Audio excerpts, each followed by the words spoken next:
sekarang mengarah kepada bagaimana jika seseorang itu bukan disanjung oleh manusia, akan tapi menemukan dirinya terpuruk dalam kemaksiatan, kebalikannya yang tadi. Orang bisa saja, memang Ibn Athaillah Sakandari ingin menggarap kita ini agar benar-benar menjadi orang yang benar.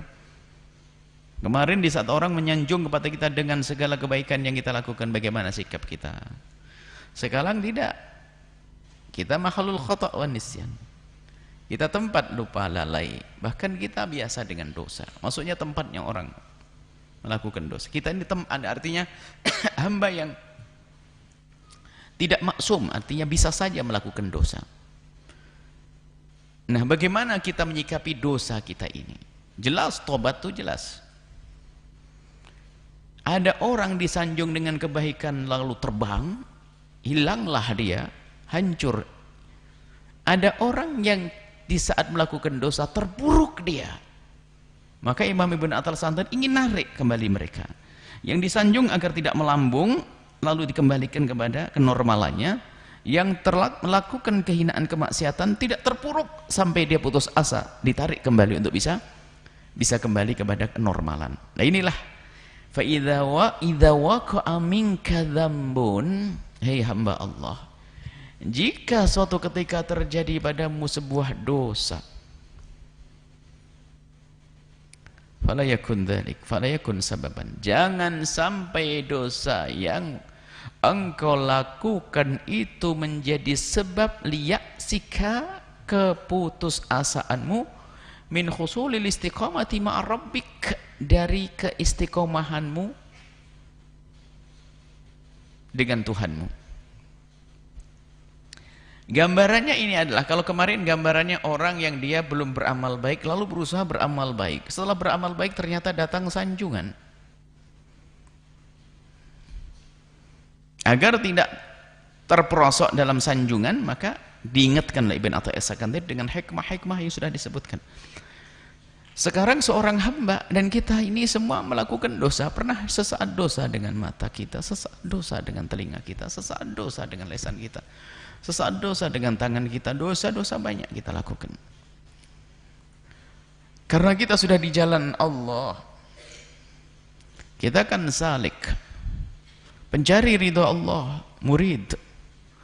Maka kita berupaya untuk meninggalkan dosa, kita ingin melakukan kebaikan, mohon ampun kepada Allah. Dan kita sudah mencoba itu semuanya.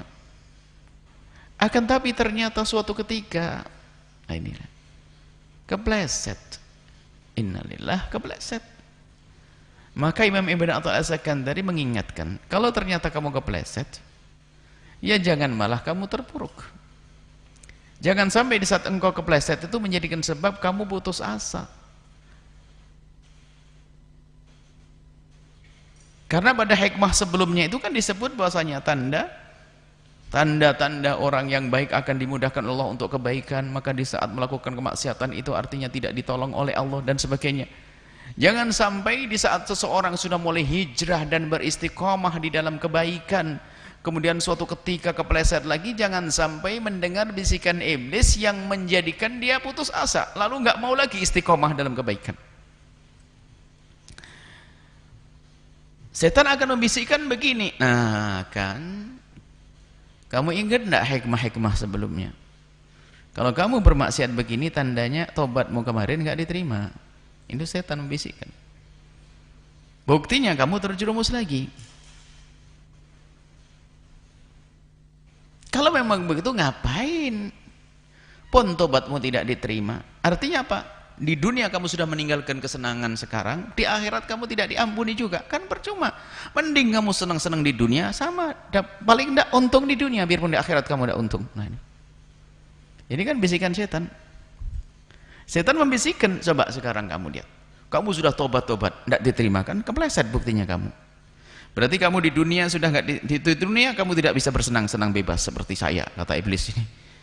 Kemudian setelah itu, di tobatmu juga nggak terima, di akhirat tetap saja diseksa. Ya, sama-sama kamu diseksa, mending kamu terus saja maksiat sama saya, ayo. Berpikir dia benar juga ya, saya sudah berusaha istiqomah nggak bisa. Sementara hikmah sebelumnya kan, atau petuah-petuah yang pernah didengar adalah tanda orang baik dimudahkan oleh Allah, tanda kekasih Allah susah maksiat, tanda ini. Lah saya sudah istiqomah maksiat, berarti saya tidak terima. Itu bisikan iblis. Jangan dengar bisikan iblis. Dengar apa yang dikatakan Imam Ibn Athi'illah As-Sakandari. Jangan sampai terperosokmu dalam kemaksiatanmu setelah dirimu berusaha untuk istiqomah meninggalkannya, istiqomah dalam kebaikan. Jangan sampai terperosokmu saat ini menjadikan sebab engkau putus asa untuk beristiqomah dalam kebaikan, dalam kemuliaan. Karena bahaya sekali orang putus asa ini. Dia tarik kembali oleh Ibn Athi'illah As-Sakandari, ada harapan untukmu. Dan memang manusia adalah seperti itu, tempatnya bersalah. Asalkan tobatmu benar, kalaupun kamu kepleset maka Allah akan mengampuni. Asalkan tobatmu benar, tobat yang sesungguhnya, penyesalan yang sesungguhnya. Wa qad yakunu dzalika akhiru dzambin quddir 'alaika.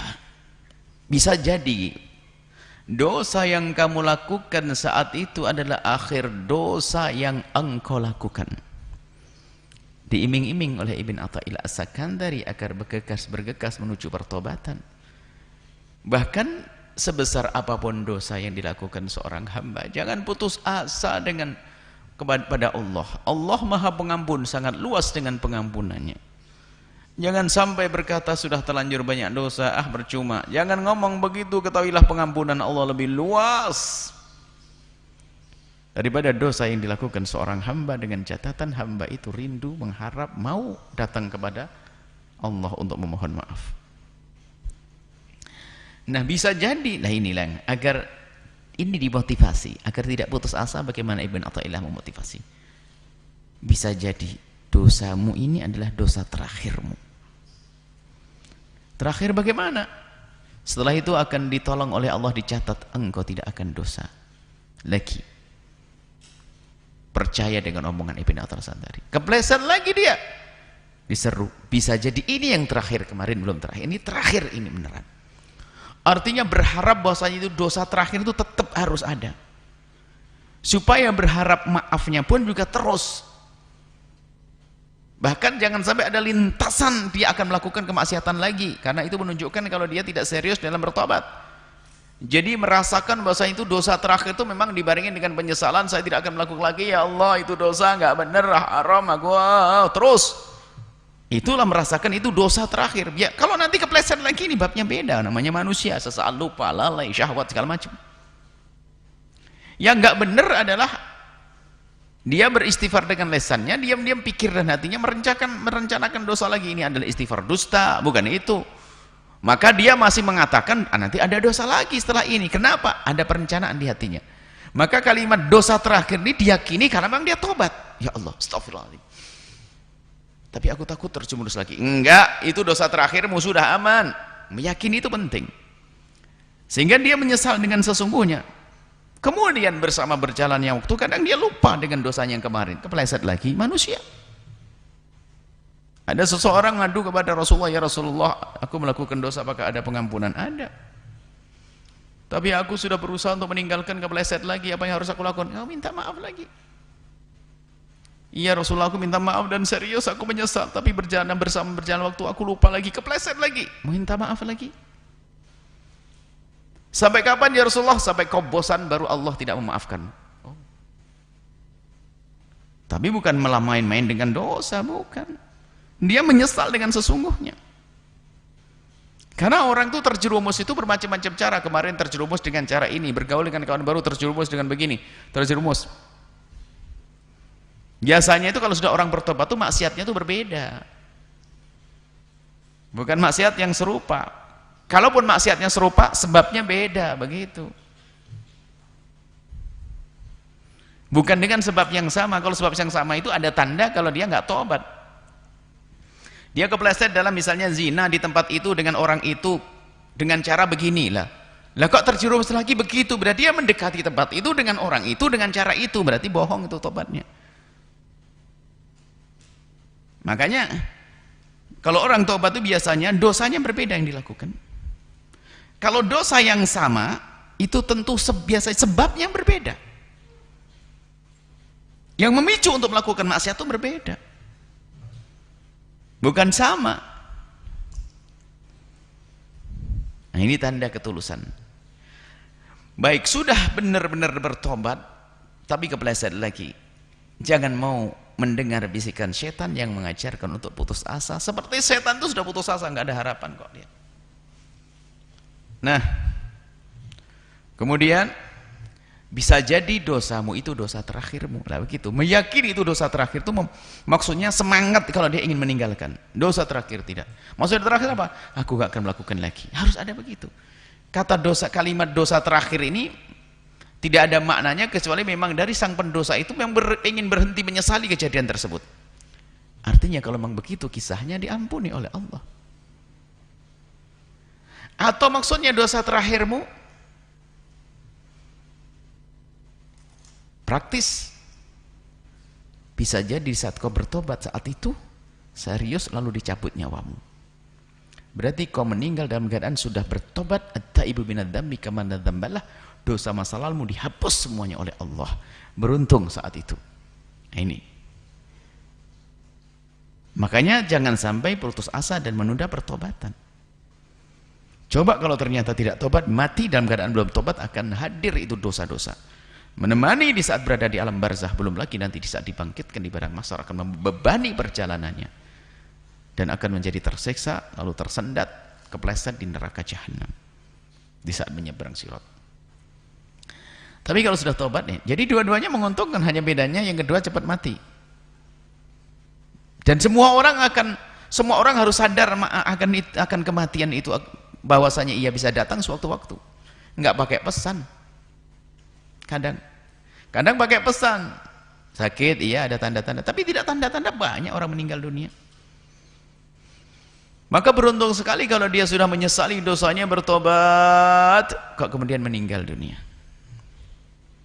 Semoga Allah manjangkan umur kita semua dengan pengampunan dan kasih sayang Allah Subhanahu wa taala. Nah, ini kemudian kisah orang-orang mulia yang dengan bertobat banyak, bahkan dikatakan oleh minas soleh, sebagian orang soleh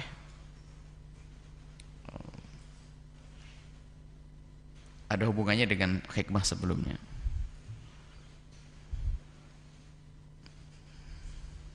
Beliau mengatakan bahwasanya dia ngadu kepada Allah dalam doanya,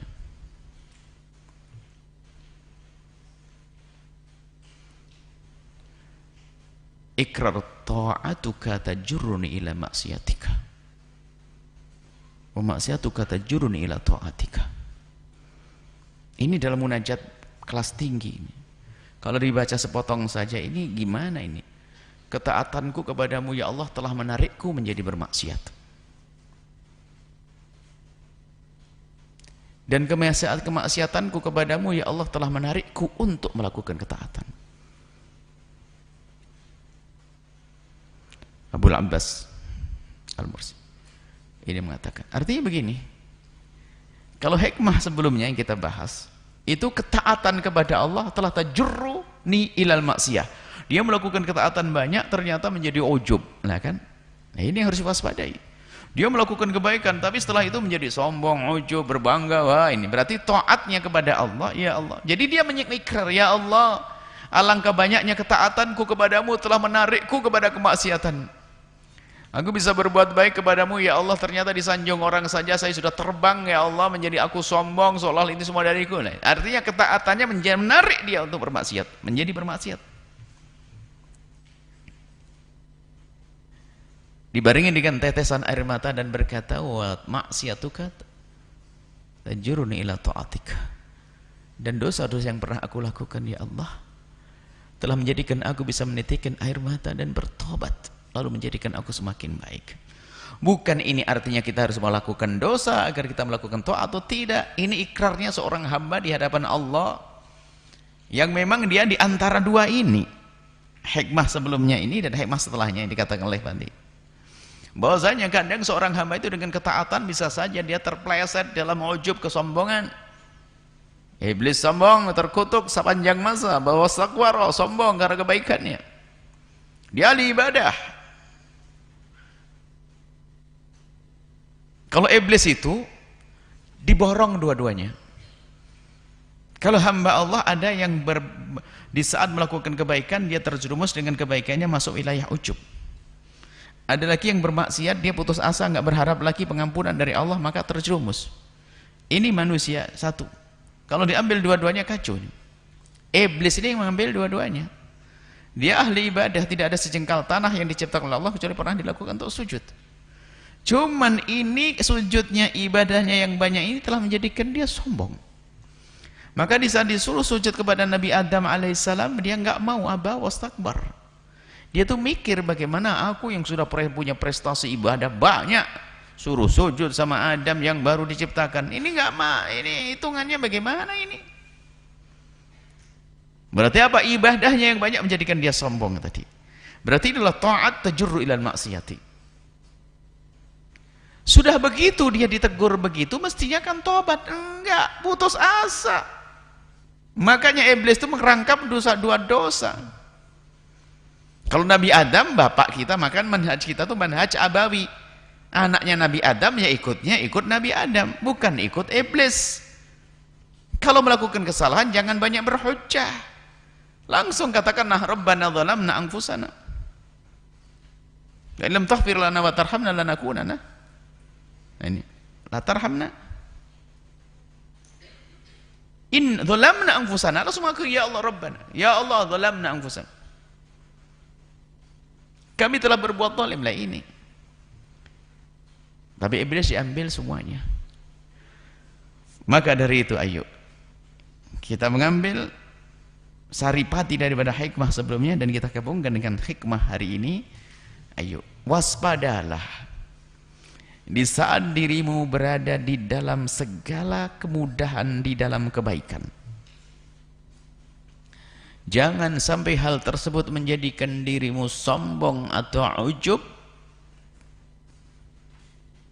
karena itu adalah manhajnya iblis. Begitu juga jika ada yang terpuruk dalam kehinaan, jangan semakin jauh. Tuhanmu Allah Maha Pengampun, dan pengampunan Allah sangat lebih luas daripada dosa-dosa yang kau lakukan. Siapapun dirimu, pekerjaan apapun yang pernah engkau lakukan, Tuhan Allah sudah menjanjikan melalui lisan Nabi, at-taibu minadz-dzambi kama dzambalah. Bahkan Allah Jalla Jalaluhu sudah memastikan bahwasanya dalam firman-Nya, innallaha yuhibbut tawwabin, Allah mencintai orang yang bertobat. Bahkan dalam banyak firman disebutkan tentang kisah-kisah pendosa, ternyata mereka adalah dikatakan sebagai ahli surga dengan ciri bergegasnya mereka menuju surga, sementara dia adalah punya dosa. Wasari'u ila maghfiratin min rabbikum. Setelah itu ayatnya adalah walladzina idza fa'alu fahishatan, mereka pelaku-pelaku kekejian, dzalamu anfusahum, melakukan kezaliman kepada diri mereka, melakukan dosa, akan tapi kesadaran, zakarullah, mereka ingat kepada Allah, wala yusirru ala ma fa'alu wa hum ya'lamun, tidak terus-menerus melakukan dosa, menyesal. Maka inilah yang harus kita hadirkan, manhaj abawi. Kita ngikut Nabi Adam. Dosa iya, Nabi Adam mengajari. Kalau ada langsung saja akui kesalahanmu di hadapan Allah. Kita berurusan dengan zat yang Maha Pengampun, kok main sembunyi-sembunyi, apalagi kita malah berhujjah. Nggak ada artinya kita berhujjah mencari pembenar kalau memang salah. Mengadulah kepada Allah dan jangan putus asa. Termasuk yang sudah mulai melakukan kebaikan dan kebaikan, ternyata kok kepleset lagi, jangan putus asa. Kembalilah kepada Allah, bertobat, barangkali itu adalah dosa terakhirmu. Dan kita tidak tahu apakah masih punya waktu atau tidak untuk bertobat.